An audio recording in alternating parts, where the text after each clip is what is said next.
I welcome all of you to the class. As far as the today's class is concerned, in today's class we were scheduled for discussion on the continuous beams, which are a type of statically indeterminate beams. But before we understand and analyze the continuous beam, it's very important for us to understand few important concepts, few basic terms that are a prerequisite for understanding the concept of continuous beams. In today's talk, we will talk about the moment area method. There are, in fact, all the textbooks on the mechanics of materials, which talk about the moment area method. R.C. Hibla also introduces the concept of moment area method. But I will be taking up these two terms, the moment area terms or the moment area method for finding the deflection of beams from the book of James Gary. And the book, I will give you the preview of the book. From this book, Mechanics of Material by James Gary and Barry J. Goodnow. From this book, I am interested in first clearing you the fundamental concept of the moment area method.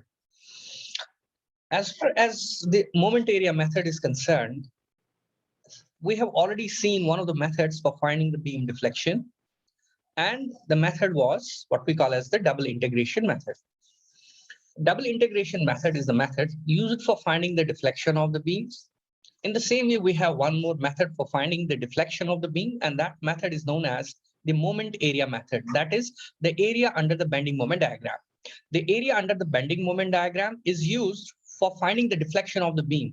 Okay, and there are two important terms that we use in the moment area term for finding the deflection of the beams. What are the moment area terms? There are two moment area terms. The one is the first moment area term. Before we understand the first moment area method, first moment area term, before we explain what do we mean by the first moment area term, we need to understand some basic terminology. Okay, that is, let's suppose we had a beam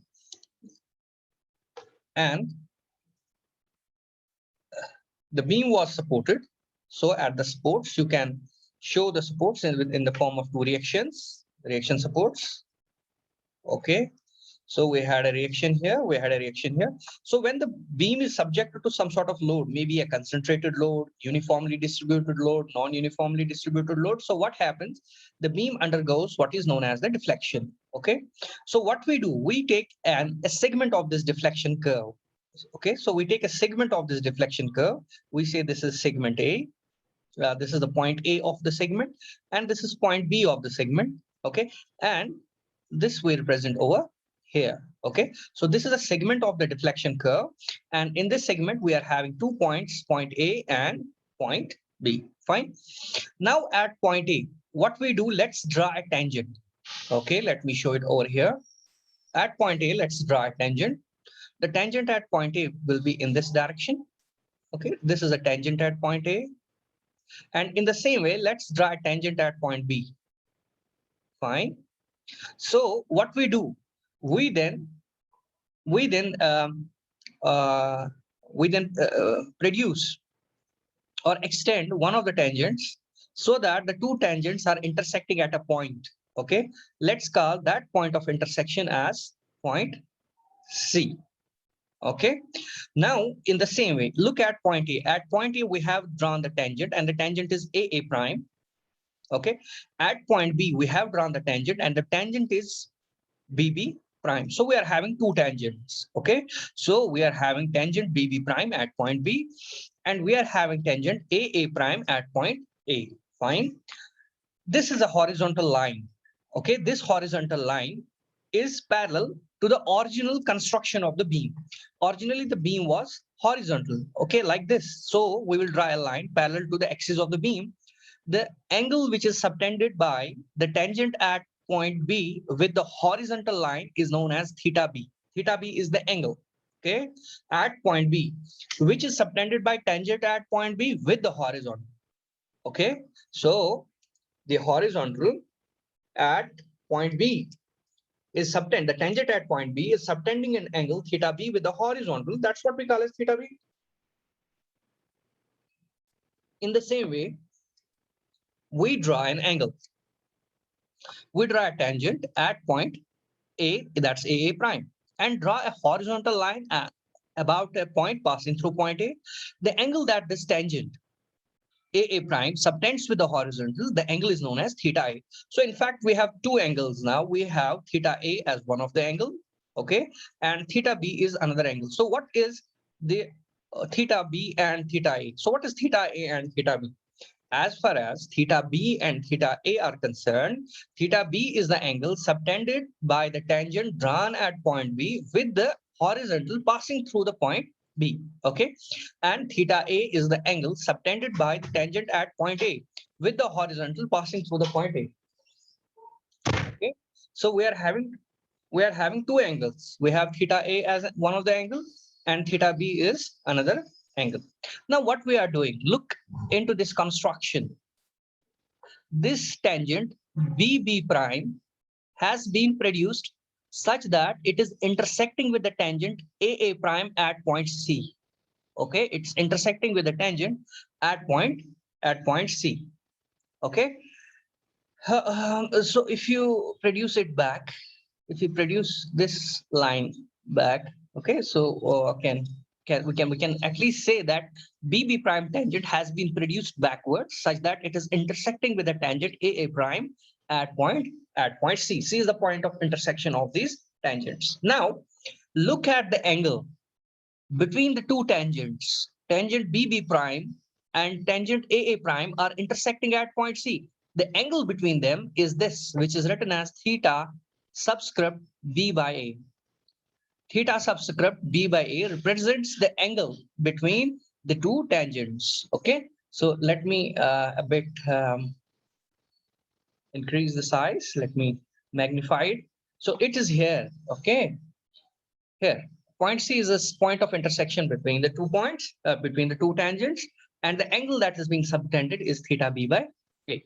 Now what we do, if we draw a line parallel over here, if we draw a horizontal line at point C, okay, then we can easily say, as far as this total angle is concerned, this total angle will be equal theta B, because theta B and this total angle, they are what you call as, they are the corresponding angles. So this total angle, I will write this as this total angle, theta T, I will write this as total angle, is equal theta B, because these two angles are corresponding angles. Okay. Now look at this angle. As far as this angle is concerned, this angle will be equal this angle, because now this angle and this angle are horizontal angles. Okay, so this angle will be equal theta A. These are corresponding angles. Okay, now therefore the angle between the two tangents will be equal this total angle, that is theta B minus theta A. That will be equal to the angle between the two tangents, that is equal theta B by A. That is what is written over here. Okay, so as far as theta B by A is concerned, as far as the angle between the two tangents is concerned, this theta B by A is concerned, this theta B we have just proven this is equal theta B minus theta A. So theta B minus theta A, we write this as theta subscript B by A, and we write this as angle between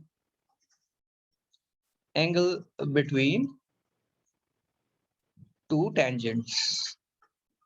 This will present as angle between two tangents. Okay, so now after this definition, let's go into the first moment area theorem. Okay, so what is the first moment area theorem? Look into this picture again. Okay, we have selected 2 points. We had an arc. This AB represents the portion of the deflection curve. Okay, on this AB, we are selecting 2 points. Okay, we are selecting 2 points. One point is here, another point is over here. such that the distance between the 2 points is very small distance, that is ds. Okay.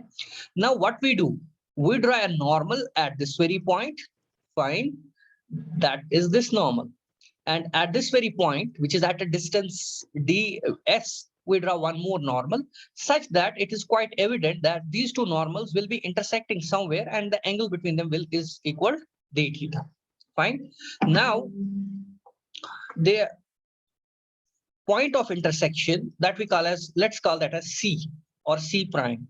The distance from the center of center from that point of intersection to one of the points, since these points are very, very close, is known as the radius of curvature. We represent that by rho. Okay. So with this definitions, with this definition, what we do, we'll go to the next page.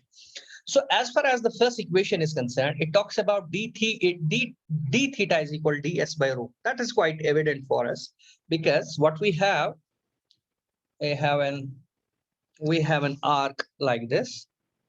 We have an arc like this. Okay. We have selected 2 points which are at a distance of ds, and from the center of intersection, the radius is rho, and the angle between these two radii is d theta. Okay. So we know from the basics of the mathematics that rho d theta is equal length of the arc, that is ds. Therefore, we can write d theta is equal ds divided by rho. That is what is written here. And for us, this is equation number 1 or equation number 2, whatever you want to write it. Now look, go back. What is this ds? Initially, it was a beam like this, which was straight. Then when it was subjected to loading, then it deflected like this. And this deflection curve we are showing here. So as far as this ds represents, as far as this ds is concerned, this ds was initially equal to the length of between the 2 points of the beam. If we treat this to be our x-axis, that is, this is dx. Okay. Since these 2 points are very, very close, we can say dx is approximately equal ds. Okay. So in place of this ds, we can write dx. So d theta is equal dx divided by rho. We already know when we were talking about the beam deflection, we have already derived this equation, curvature moment relation. Okay. What we call as the moment curvature relation. We have already derived this equation, moment curvature relation, what you call as, okay, moment curvature relation. Okay. We already know 1 by rho is equal to m by ei. Okay. So right now we have d theta is equal dx by rho, which implies 1 by rho is equal d theta by dx. But we know 1 by rho is equal to m. M is bending moment in the beam. Okay. E is Young's modulus of elasticity. I is the first moment of inertia about the neutral axis. Therefore, we can write dx will take on this side. We can write d theta is m by ei dx. That is over here. Okay. D theta is equal to m by ei dx. Go down. So now, what is this d theta? Okay. So go back to the diagram. As far as this d theta is concerned, this d theta, this is something very important. This d theta represents the angle. Okay. D theta represents the angle. Okay. Which is between 2 points m1 and m2 of the deflection curve having length equal to AB. We have a deflection curve. We have a deflection curve having length of the curve is equal to LAB. It's equal length from A to B. We have taken a small segment of length DS such that we obtain the angle between the 2 points, angle between the normals, okay, between the 2 points having distance DS is given by d theta is equal to m by ei d of x. Okay. Now when we move from this point to this point, okay, when we move from this point to this point, at that time the change in angle is d theta. Now, when we go from this point to this point, from point A to point B, then the change in angle will be integral from A to B. D theta is equal to integral of m by EI dx, length going from A to B. That is what is clearly written over here. That is here, m by EI dx for the total strip. Okay. Now, what does this m by EI? So we have integral d theta from point A to B is equal integral of m by EI d of x going from A to B. Integral d theta is theta going from A to B, okay, is equal integral A to B m by EI d of x. Okay. Now theta at B is equal to theta B minus theta at point A, that is theta A, okay, is equal integral from A to B m by EI d of x. As far as theta B minus theta A is concerned, this is theta B by A. This is the angle between the two tangents, is equal to integral from A to B m by EI d of x. Okay. So what does this represent? As far as m is concerned, m is the bending moment. Okay. This we can take this 1 by EI out. Okay. We can take this 1 by, if this is constant, then it will become integral A to B m dx. So what does this m dx represent? If you have a bending moment diagram, for example, bending moment diagram is like this. Okay. Along this axis we have m. Along this axis we are having x. Take a small strip out here such that its width is dx, and these 2 points are close such that the bending moment here is m. What will be the area of the strip? M dx. What will be the total area of this? If this is point A, this is point B. Okay. What will be the total area of this bending moment diagram? It will be integral from A to B m dx. So as far as this m dx represents, integral m dx represents, this represents what? This represents area of bending, area under bending moment diagram. Area under bending moment diagram. Since you are having it divided by 1 by EI, it represents area of, it does not, now you are having EI in its denominator. So it is area of m by EI diagram. M by EI diagram. So you got a very important term. Theta B by A, that is the angle between the two tangents drawn at point B and point A of a deflection curve, is equal to the area under the m by EI diagram between the points A and B. This is called the first moment area theorem, as is written over here.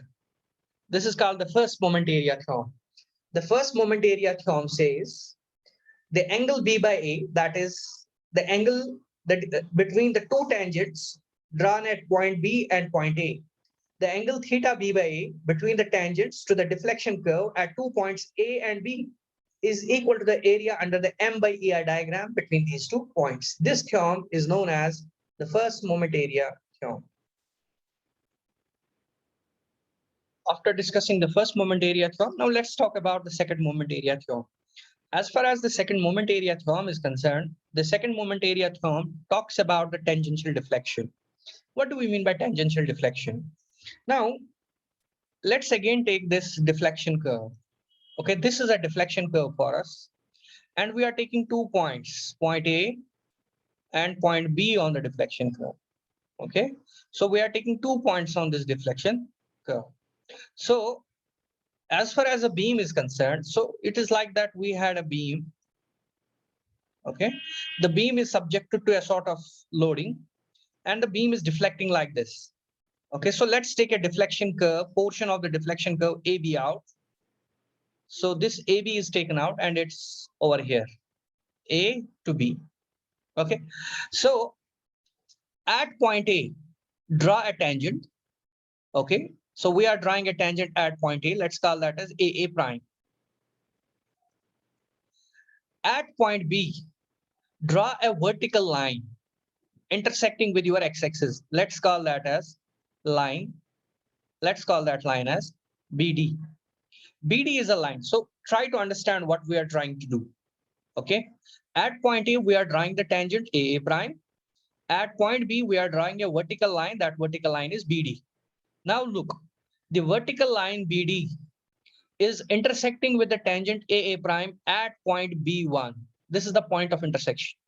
This is the point of intersection between 2 points. This is the point of intersection between the vertical line at point B and the tangent at point A. Fine. So what we have? We are having point B1, which represents the point of intersection between the tangent at point A and the vertical line at point B. Okay. Now, the distance of point B from the point of intersection of the tangent at point A and the normal at point B, this is represented as T subscript B by A. Okay, and this is called tangential deviation of B. This is called tangential deviation of B. This is called tangential deviation of B with respect to A. This is called this TB by A. This is called tangential deviation of B with respect to point A. So what does this TB by A represent? That's quite important. So try to understand it. TB by A represents the vertical distance between their point B and the tangent at point A, TB by A. Apart from this, let's select 2 points on this curve, that is point M1 and M2. Draw a tangent at M2. So tangent at M2 is this. Let me call this as M2, M2 prime. And draw a tangent at point M1. Let's call that as M1 prime. Okay. Such that the tangents of point M1 and point M2 are intersecting with the tangential deviation at 2 points, and the distance between these 2 points is equal dt. Okay. Try to take it from the diagram itself. The diagram is self-explanatory. That is, somehow we are selecting 2 points, M1 and M2, draw a tangent at M1, draw a tangent at M2, such that they are intersecting with this tangential deflection between point B and A, okay, such that the distance here is dt. And the angle between these 2 tangents is, say, for example, d theta, one thing. Number 2 is, let's suppose that this beam deflection curve will be having some bending moment diagram. Let's suppose this is the bending moment diagram. This is the arbitrarily bending moment diagram of this beam. Okay. This we call as M by EI diagram, bending moment divided by EI diagram. Okay. Because in the previous derivation, we had d theta is equal M by EI. So that's why we are drawing not the bending moment diagram, but we are scaling it by EI, M by EI. Okay. So what we have, let's do now. So after this diagram, so what we have, can we write, we'll go a bit up. Now, as far as this dt is concerned, this dt can now be written as, okay, dt can be written as, this is the length of this small arc, this is equal to this radius. Since these distances are very, very small, you can take this distance to be equal x1. Okay. So that is x1 into d theta. Okay. That's equal to x1. D theta is m by EI into dx. So that is equal to dt. Okay. This is interesting result, very interesting result. So look again, I will repeat it. As far as this dt is concerned, you are having 2 arcs, you are having 2 radii, m1 to this point, M2 to this point. Okay, such that these 2 points are very, very close to each other. Therefore, the distance from here to here can be taken to be equal the distance from M2 to this very point. Okay, such that the distance will be equal to x1. Okay, we are calling this as x1. Fine. Therefore, dt will be equal to x1 d theta. That's what has been written over here. Now, if we integrate this equation, integral from a to b is equal to integral from a to b x1. So what does integral dt represent? Integral dt length will go from, as far as the dt length is concerned, the length of dt varies from this position to this position. Okay, so when we integrate this dt, when we integrate the left hand side, its integral will be equal to the total length, that is tb by a, that is tangential deflection, t b by a is equal to integral x1 m by ei dx. Okay, so this is tb by a. This is what we have already called tangential deviation of b with respect a. Okay, so once you integrate this equation, what you will obtain? You will obtain this expression. Okay, you will obtain tangential deviation of b with respect to a is equal integral from a to b, integral from a to b x1 m by ei dx. So as far as this x1 m by ei dx is concerned, this is called first moment of m by ei diagram between points a and b with respect to b. That is, let me recall it. If you look into the basics of the first moment of area, if we have an x-axis and this is y-axis, we have some area A. Okay,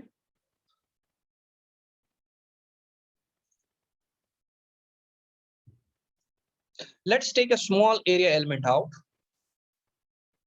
that is small area, its area is dA, such that the centroid of this area is at a distance x, okay, from the y-axis. Then we write integral x dA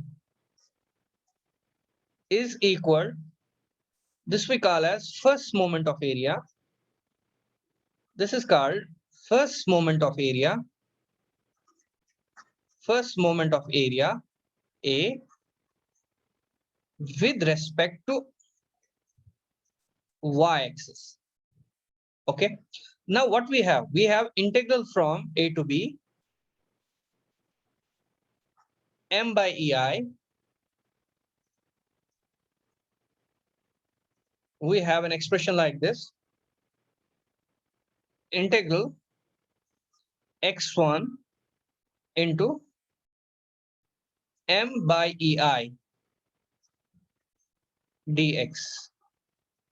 Okay, from a to b. Fine. Take a small area element of this m by ei diagram. This is m by ei diagram, moment by ei diagram. This is the moment by ei diagram. Okay, take a small element such that its thickness is di and this intercept along y-axis is m by ei. What is the area of the small area element? Its area will be m by ei, that is y-axis, multiplied by x-axis, that is m by ei dx. This is what? This m by ei dx represents the area of the small strip. How far is the small area element from point B? It is at a distance x1. What will be the first moment of area?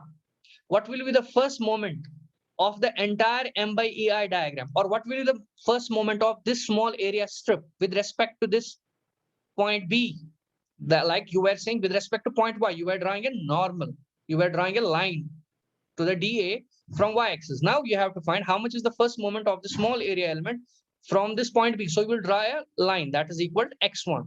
So its moment will be, first moment will be x1 multiplied by m by ai dx. So what will be the total first moment of area? That will be integral from a to b x1 m by ai into dx. Okay.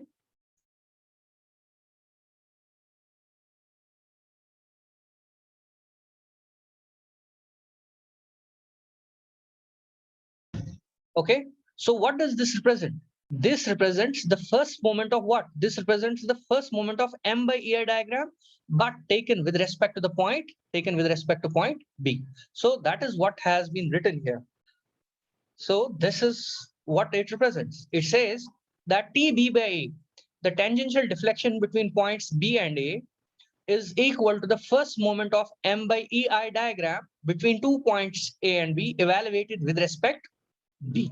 This is the first moment of, this is the second moment, this is the second moment area theorem. So we have two moment area theorems. One moment area theorem talks about theta B by A. It says theta B by A, theta B minus theta A. It says theta B by A is equal to theta B minus theta A is equal area under the m by ei diagram between 2 points, A and B.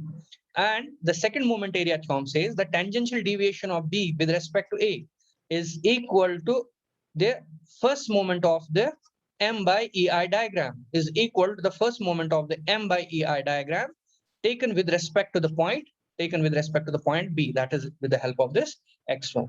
So these are the two very important theorems. They are known as the first moment area theorem and second moment area theorem, which we will be using to find the deflections of the statically indeterminate beams or continuous beams. Though the first moment area theorems are used to find the deflection of statically determinate beams as well, but we'll be using them first of all to find the deflections of statically indeterminate beams. This is where we end up today's class.